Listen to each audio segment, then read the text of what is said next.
Good afternoon, everybody. I'm Dominic. This is my informative speech assignment. Today I'm going to talk about Theodore Roosevelt. So let's get started. Have you ever felt that the president had a hidden agenda, or even possibly wanted power more than they wanted prosperity for our great nation? What if I told you it wasn't always like this? And a long time ago, what you see was what you got. Today I'm going to be giving you information about President Theodore Roosevelt, and it's going to be broken down into three main subsections. The three ideas I'm going to discuss will be his background in youth, I'm going to discuss his rise to political power, and then finally we're going to talk about some of the lasting impacts that President Roosevelt had over his tenure as President of the United States. So first, I'd like to begin by introducing Theodore Roosevelt for those of you who don't know. So here's a photo of young Theodore.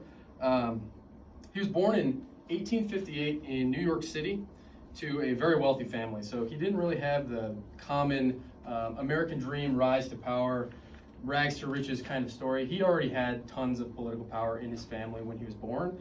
So he was kind of born for the role that he ended up playing.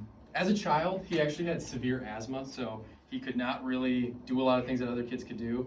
And physically, his body was just very weak.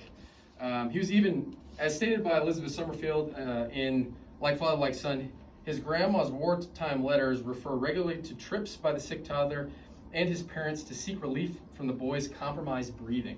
So the main thing that he actually dealt with was asthma. He had a terrible case of asthma. And that kind of caused him to be propelled forward and have to work a little bit harder, which ended up helping him out in the long run.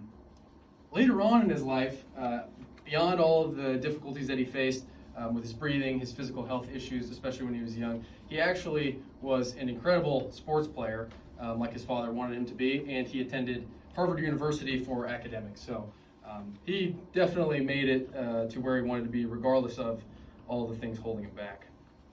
So next we're going to discuss his interesting path into having political power. Shortly after the death of his wife in 1884, this was his first wife, he actually completely gave up his dreams of politics or anything like that and became a cattle rancher.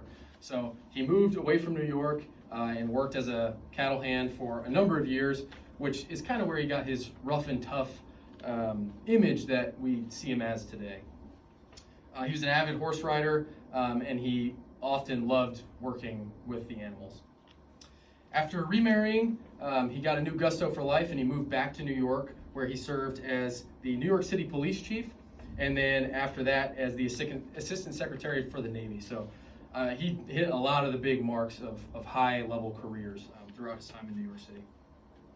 After serving in the Navy and being a war hero, he was elected as vice president and was never intended to become president, but in 1901, he actually ended up becoming the president of the United States.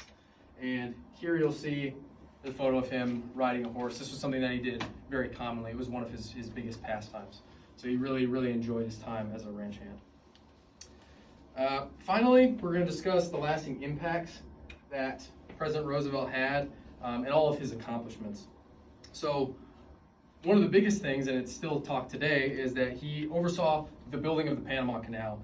It's one of the most important trading channels in the world, and it remains that way today. So that was a huge, huge impact on the economics of the United States. As stated in Theodore Roosevelt, Congress and the military, civil-military relations in the early 20th century by Matthew Oyos, official Roosevelt served, of course, as commander-in-chief and functioned as well as chief diplomat. But he also behaved as what could be best termed as chief delineate, for he frequently dabbled in detailed aspects of military technology, training, planning, and operations. So that kind of speaks to the kind of person that he was and the military role that he kept. One of the other really big things that he accomplished was he made major strides in conservation. So this is actually him at Yosemite. That's one of the biggest national parks that we have. He's a large reason why those national parks have been preserved for as long as they have. He also received the Nobel Peace Prize in 1906 for leading the conversations between the Japanese and the Soviet Union.